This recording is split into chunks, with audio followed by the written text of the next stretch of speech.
Assalamualaikum warahmatullahi wabarakatuh.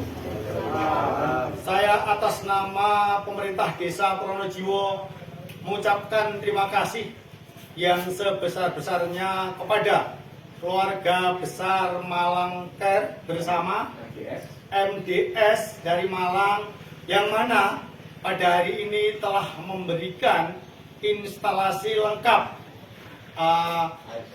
air siap minum di Dusun Rawabau, yang mana perlu diketahui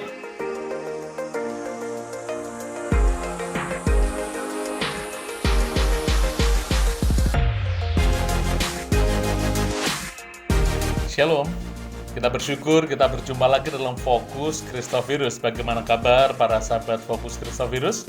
Doa kami, Bapak Ibu dan rekan-rekan selalu sehat dan diberkati Tuhan.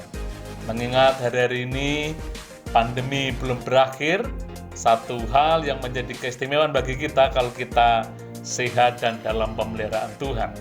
Fokus Kristovirus kali ini kita bersama-sama dengan Pendeta Paulus Hartono dari MDS, Menonet Diakonia Service. Ada banyak orang sudah mengerti, tapi juga beberapa orang belum pernah mendengar tentang MDS. Pendeta Paulus Hartono akan menuturkan pelayanan-pelayanan di berbagai tempat, tetapi khususnya pelayanan tim MDS pasca erupsi Gunung Semeru di Jawa Timur. Kita sambut Bapak Pendeta Paulus Hartono lewat sambungan Zoom. Halo, selamat siang Pak Paulus Hartono. Selamat siang Pak. Gimana kabarnya Pak? Baik. Oh, ini hari-hari hujan begini tidak terpikirkan nanti ada bencana di mana lagi gitu? Ya. Ini pas di Solo hujannya deras. Ya suaranya mungkin terdengar ya hujan deras. Ini masih di Semeru atau sudah pulang di Solo ini? Ada, ini di Solo, sudah beberapa hari di Solo dan ini persiapan untuk hari Jumat kembali ke Semeru. Oh, ya, para pemirsa Fokus Kristovirus spesial, nanti kita akan bincang-bincang dengan Pendeta Paulus Hartono tentang Menonet Diakonia Service pasca erupsi Semeru. Pak Paulus Hartono, bagi kalangan GKMI tentunya MDS itu tidak asing, ya. Mereka sudah sangat familiar dengan kata MDS. Tetapi bagi masyarakat umum mungkin juga baru pertama kali dengar tentang MDS. Nah, sebelum kita bicara tentang erupsi Semeru,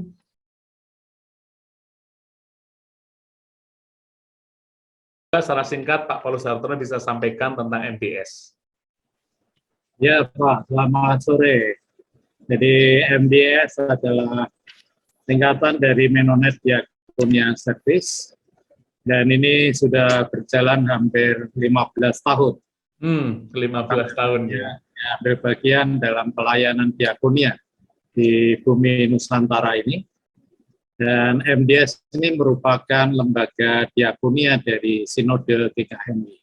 Jadi MDS bisa dikatakan kepanjangan tangan dari Sinode GKMI. Itu Pak. Iya. MDS sendiri bergerak bidang apa ini Pak? Jadi kami bergerak di bidang diakonia. Jadi diakonia di lokasi bencana. Ya. Jadi bagaimana kita menyatakan cinta kasih Yesus di tengah-tengah situasi yang di mana banyak masyarakat membutuhkan akan sentuhan cinta kasih.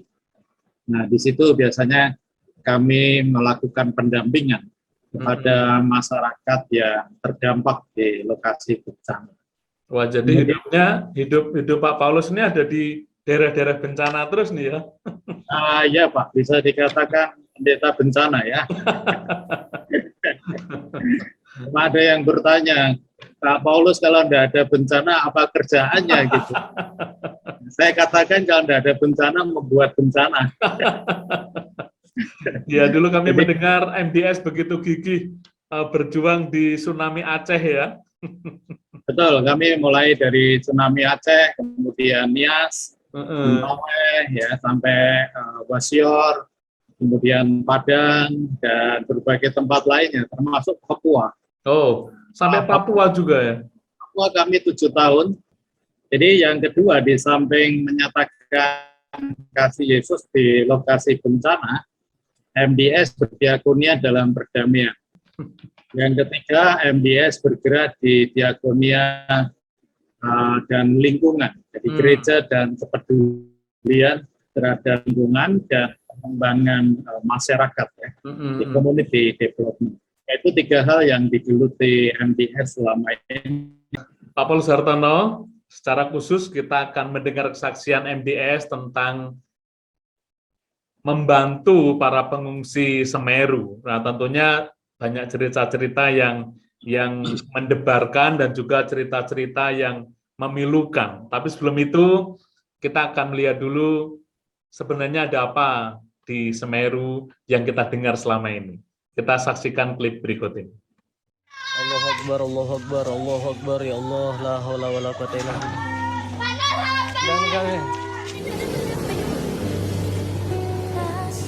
Gunung Semeru meledos dulur. Gunung Semeru. Gunung Semeru dulur. Manakah kami berseru saat badai datang menderu, yang kami tahu hanya Kau yang mampu pulihkan segala sesuatu. Kami perlukan keajaiban-Mu, kami butuhkan sentuhan tangan-Mu, kami tak dapat jalan sendiri, kami perlu Kau Tuhan.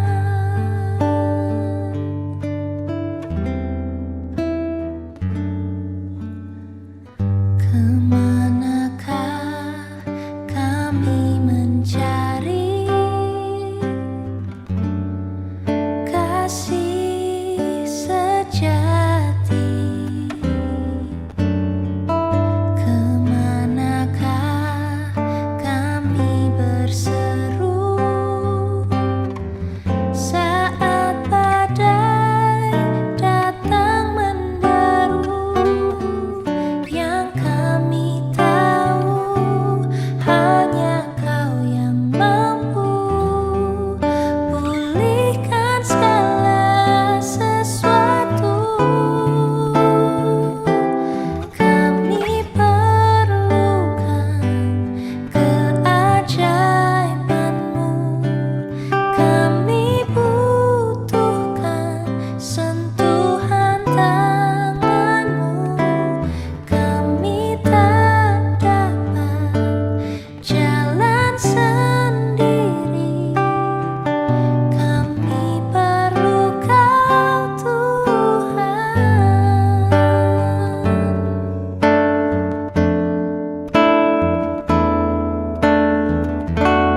Kami perlukan keajaiban-Mu, kami butuhkan sentuhan tangan-Mu, kami tak dapat jalan sendiri, kami perlu Kau Tuhan.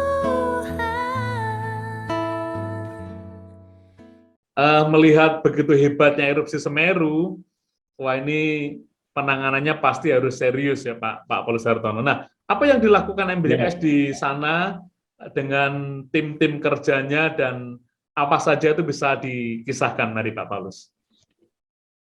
Ya Pak, terima kasih. Jadi berbicara tentang Semeru, ini banyak sekali kisah ya. Semeru itu dikatakan sebagai gunung yang paling tinggi di Pulau Jawa ini. Jadi ketinggiannya itu sekitar 3.670, hampir menyentuh 4 km. Jadi itu sangat tinggi sekali. Dan kita ketahui bersama di bulan Desember kemarin, Semeru terjadi erupsi yang cukup yang cukup besar ya, dibandingkan dengan erupsi Kelut. Saya melihat di lokasi Semeru dampaknya lebih luas. Jadi dampak yang terjadi itu ada sampai ini ya di 2 kecamatan ya. Jadi yang wilayah timur dan wilayah barat. Jadi sekarang terputus menjadi wilayah timur dan barat karena jembatan penghubung antara Kecamatan Pronojiwo dengan daerah Lumajang itu terputus. Oh iya, kami Dan juga itu adalah lihat beritanya. jembatan satu-satunya. Iya, iya. Dan jembatan itu sangat panjang dan sangat curam sekali. Sangat curam sekali. Dengan terputusnya jembatan itu sebagai penghubung satu-satunya, maka ada 2 wilayah terdampak yang cukup serius di 2 areal yang dikelompokkan menjadi areal timur dan barat ya, Semeru.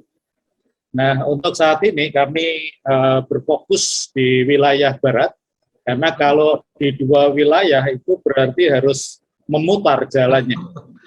Sehingga tidak memungkinkan untuk bisa menghandle 2 pos langsung, maka MDS memfokuskan di wilayah barat, yaitu di Pronojiwo.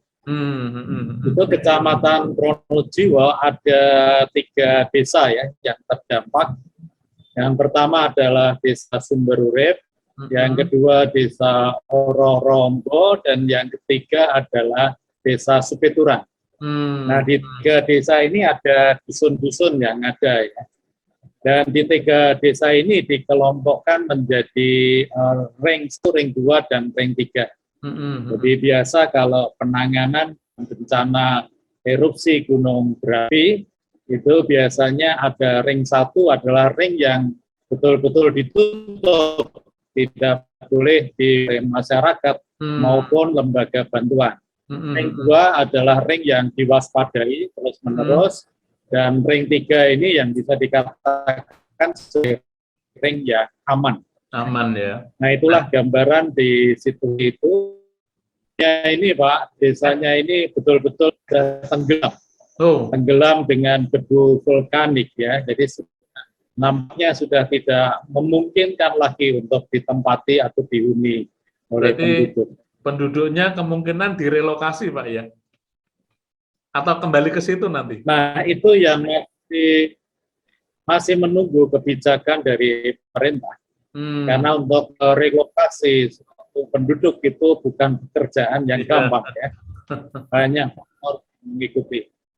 Sehingga untuk saat ini yang penduduk terdampak dengan ring 1 itu masih ditampung oleh dinas-dinas daerah ya, dinas pemerintah di daerah, ditampung di sekolahan, kemudian di kecamatan, di kantor desa dan sebagainya.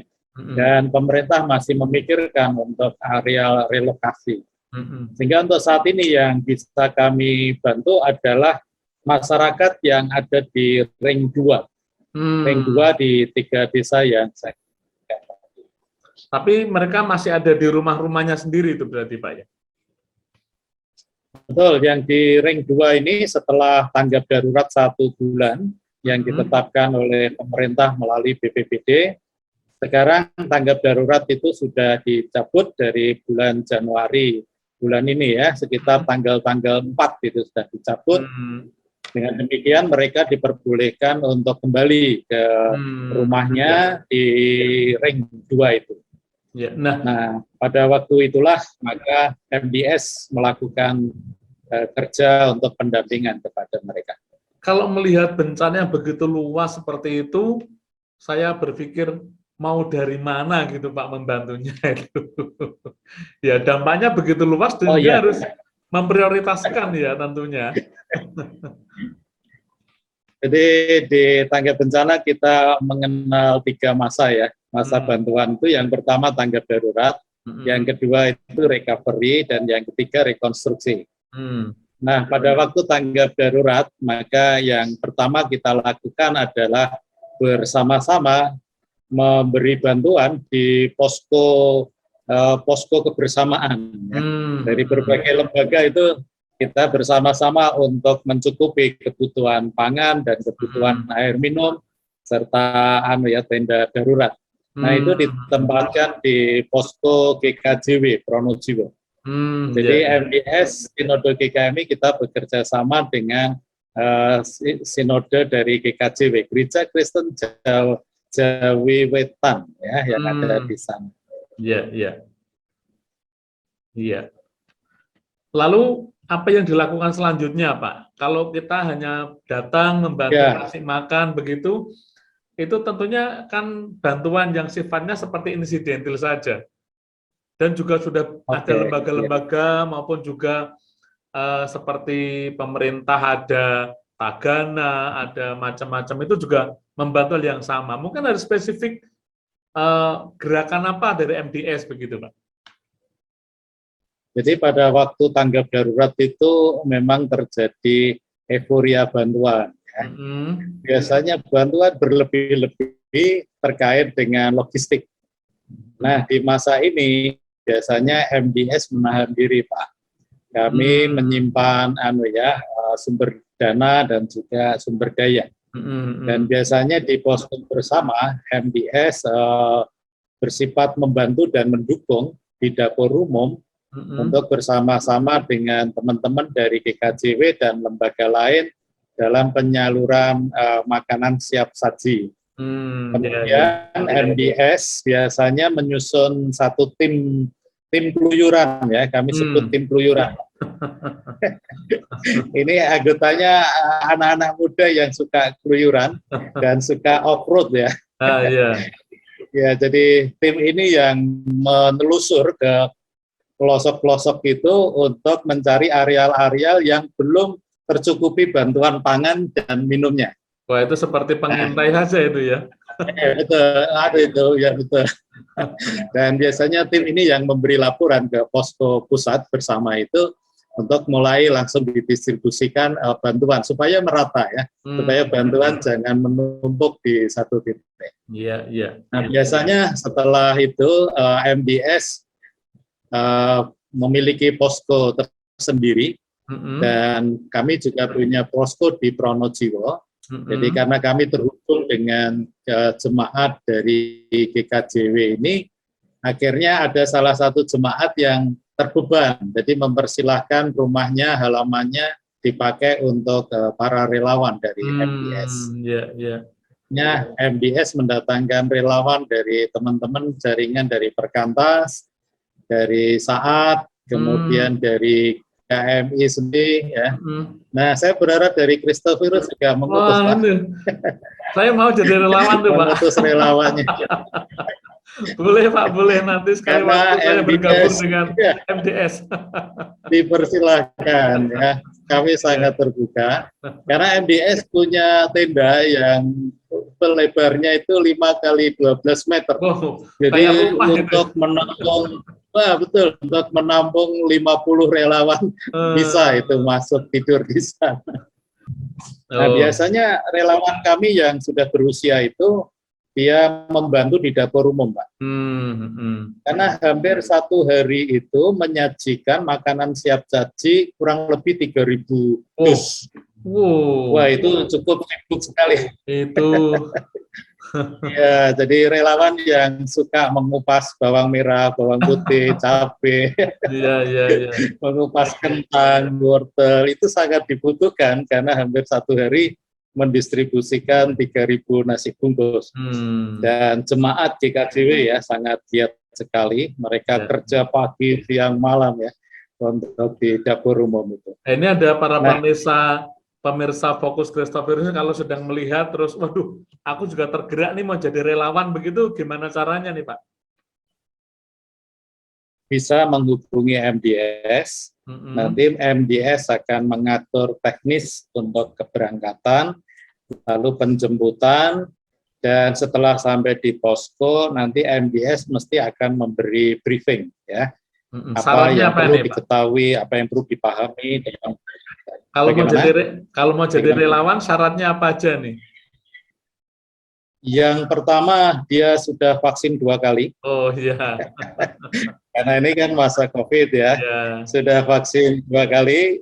minimal 2 kali ya, kalau sudah bisa melengkapi dengan booster lebih bagus. Ya, Kemudian dia sehat lah ya, harus dia sehat ya. sehat. Betul. Ya, dan yang penting dia punya panggilan untuk pelayanan kepada masyarakat ya.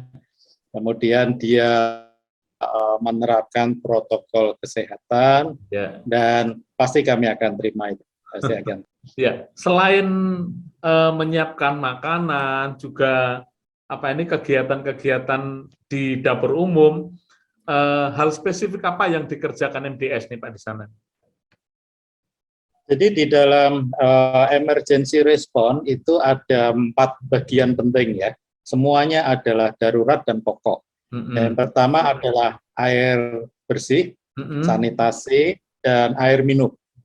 Yang kedua adalah pangan, material pangan, ya, sayur-sayuran, lauk, ya, beras dan sebagainya itu harus tersedia. Kemudian yang ketiga itu adalah sektor tempat untuk berteduh, ya, tempat pengungsian itu, dan yang keempat adalah penerangan dan keamanan.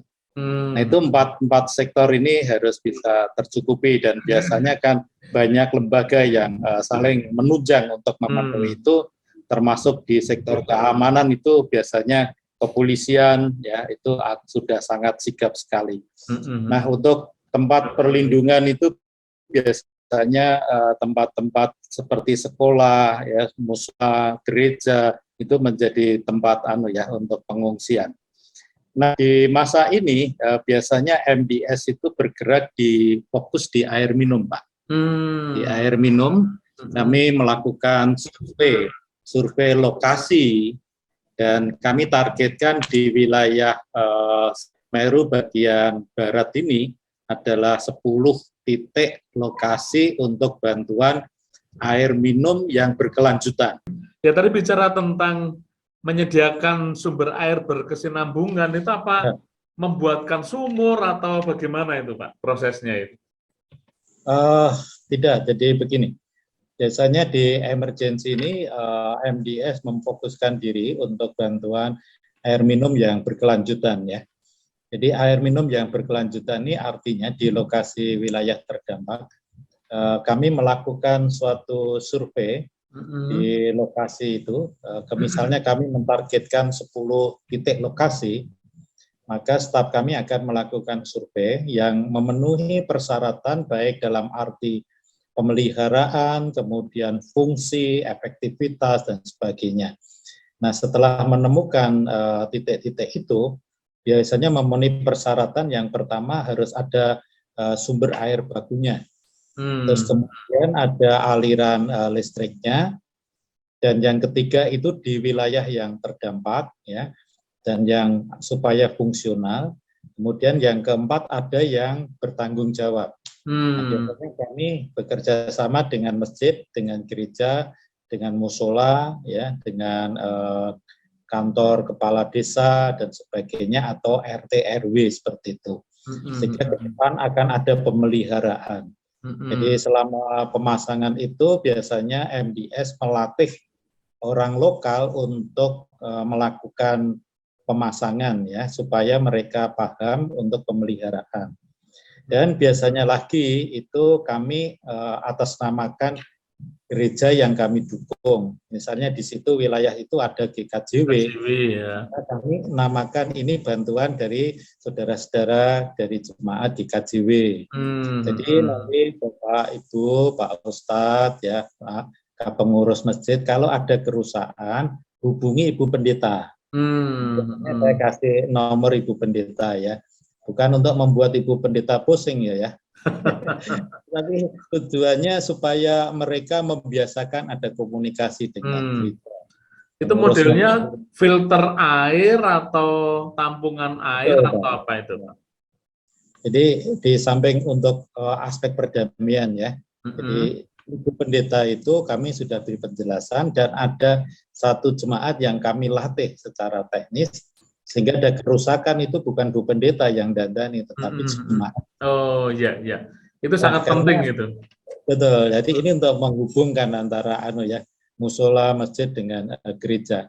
untuk membangun aspek perdamaian yang berkelanjutan. Pendampingan di wilayah barat itu selama 1 bulan, MDS bersama dengan GKJW dan para relawan dari Perkantas, dari Malangker, dari Saat, ya, dari GKMI, kami sudah berhasil mendirikan 10 unit, 10 titik di wilayah barat, di 3 desa, ya, di 3 desa itu. Biaya per titik itu kami alokasikan sampai 10 juta rupiah. Wow, cukup Itu, banyak ya. Cukup banyak karena itu ada perawatan sampai 6 bulan. Setelah itu biaya perawatan selanjutnya ditanggung oleh masjid, oleh gereja yang memelihara mesin tadi. Ya. Ini memang air itu sumber kehidupan ya. Jadi kita memberikan air untuk menjadi sumber kehidupan. Nah, selain mengusahakan air bersih yang berkesinambungan, hal apalagi yang menarik yang bisa dikisahkan? Jadi Pak Filipus, di samping bantuan air minum berkelanjutan ini, MDS juga bergerak di bidang membantu pembersihan, ya, pembersihan lokasi. Karena penuh dengan debu ya, material vulkanik gitu ya. Itu kami fokuskan di tempat-tempat yang umum, ya. Misalnya gereja, kemudian masjid, musola, sekolah, pondok. Nah, itu kami bantu bersama-sama dengan relawan masyarakat yang ada di situ. Jadi kami juga mau melakukan kerja di lokasi bencana ditonton oleh masyarakat yang terdampak. Itu yang tidak boleh. Kita harus bisa memberdayakan mereka, karena itu juga merupakan bagian dari proses trauma healing kepada mereka. Jadi setelah bencana itu kan proses ekonomi kan mandek ya di desa. Nah, ya itu yang perlu dipikirkan. Jadi mereka mulai mengarah kepada minta bantuan dalam bentuk uang langsung, jadi cash money. Nah, ada juga beberapa lembaga yang memberikan cash money dengan membagi amplop. Tapi menurut kami itu kurang sehat, ya. Karena banyak sekali bisa disalahgunakan dan bisa menimbulkan pertengkaran antara keluarga dan tetangga yang mungkin jumlahnya tidak sama atau itu bisa nimbul iri. Nah, biasanya kami membuat program padat karya, ya. Jadi program padat karya ini melakukan pembersihan lingkungan, tetapi kami membayar. Jadi artinya bekerja berapa jam itu kita buat panitia bersama dengan masyarakat. Kalau dia bekerja banyak jamnya, ya dia mendapatnya banyak. Nah, hitung per hari, nanti setiap 1 minggu baru dibagikan. Nah, di samping itu juga program penerangan, karena banyak sekali kan sering kali listrik mati, terutama dari awal itu listrik padam. Nah, itu kami melakukan program penerangan, ya, melalui genset. Tidak pakai solar cell, pakai genset, Pak, ya? Pakai genset, masih pakai genset. Pakai genset, ya. Mungkin Bapak bisa ceritakan bentuk pelayanan diakonia yang transformatif yang saat ini sedang dikembangkan oleh MDS, pelayanan apa ini? Jadi kalau transformatif di lokasi bencana, ya, kita fokus di Semeru seperti ini, ya. Transformatif itu artinya adalah membangun perubahan pola hidup, Pak. Untuk menuju pada kehidupan yang lebih baik, ya. Kehidupan yang mau peduli, tidak hanya mementingkan diri sendiri, tapi juga bersama korban itu mau peduli dengan yang lain. Makanya sekarang di recovery itu MDS membuat program diakonia transformatif, yaitu pemulihan. Pemulihan, ya. Healing pada ibu-ibu. Dan kami di Desa Ororombo dan Supeturang itu, karena mayoritas adalah masyarakat Madura dan Muslim, sekarang MDS bekerja sama dengan muslimat dan musola-musola. Jadi muslimat itu kita coba koordinasi untuk membuat program pemulihan trauma. Nah, di samping itu untuk menindaklanjutin program pemulihan trauma itu, kita memperhatikan di wilayah otoritas ibu-ibu di dapur. Kalau kita melihat itu, aduh, dapurnya sangat memprihatinkan sekali. Sangat memprihatinkan sekali, nggak tega lah kita melihat. Makanya kita mendampingi mereka, kita coba ajak diskusi bagaimana kalau kita sama-sama membenahi, membuat dapur sehat. Wah, mereka sangat semangat sekali. Iya. Dan selalu kami lakukan bersama, mereka harus terlibat. Iya, Kalau iya. mereka tidak terlibat, mereka tidak merasa memiliki. Ya, betul. Kalau mereka tidak merasa memiliki dan terlibat, mereka tidak akan bangkit dalam spirit berjuang lagi. Betul, Jadi betul, betul, itu Pak. yang kami sangat tekankan di dalam bantuan ini, harus membangkitkan spirit untuk melanjutkan. Iya, wah ini luar biasa. Nah, paling akhir nih Pak Paulus Hartono, tentunya Pak Paulus Hartono tidak asing kan dengan lembaga Christophirus ya. Ya. Ya, tentunya tidak asing. Nah, saat ini Christophirus itu juga memiliki departemen misi, juga departemen diakonia. Nah, menurut Bapak, kira-kira bentuk-bentuk pelayanan apa ke depan yang memungkinkan untuk kita ini bisa saling kerjasama? Berbicara tentang misi ya, misi dan diakonia itu merupakan satu kesatuan. Ya. Baik dalam pekabaran kabar baik ya, kabaran Injil maupun diakonia itu adalah satu kesatuan. Nah, yang perlu kita pikirkan karena kita melakukan karya misi di Indonesia yang plural ini, maka tidak kita harus membuat suatu bentuk-bentuk misi yang kontekstual. Pelayanan misi yang kontekstual, yang terpadu, dan artinya melihat situasi dan kondisi, dan kita bisa melakukan dengan pendekatan kultural, dan dengan pendekatan doktriner. Nah, itu yang sangat perlu ya.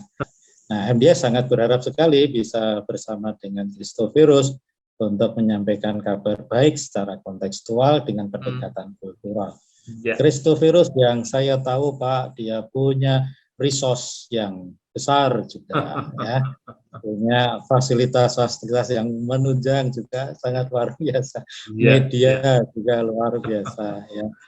Jadi menurut saya perlu dipikirkan bagaimana MDS bisa bersama dengan Christophirus melakukan misi kontekstual ya, di berbagai daerah, baik di daerah lokasi bencana, lokasi konflik ya, terus daerah-daerah yang tertinggal dan daerah-daerah yang lainnya di bumi Nusantara ini.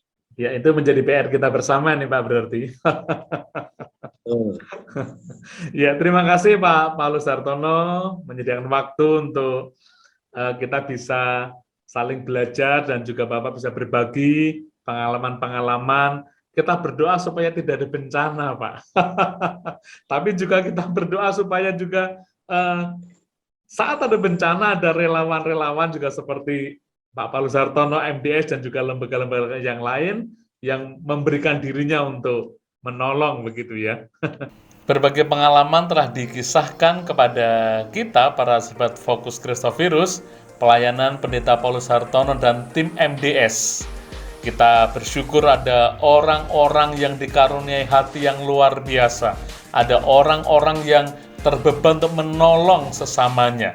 Dan karena itu kita belajar dari tim MDS dan juga rekan-rekan kerjanya untuk terus kita berbuat kasih kepada orang-orang yang membutuhkan. Firman Tuhan menyatakan, bertolong-tolonganlah dalam menanggung bebanmu, sebab itu memenuhi hukum Kristus. Oleh karena itu mari, selagi masih ada kesempatan berbuat baik, mari kita berbuat baik. Sampai bertemu dalam Fokus Christophirus berikutnya. Tuhan Yesus memberkati.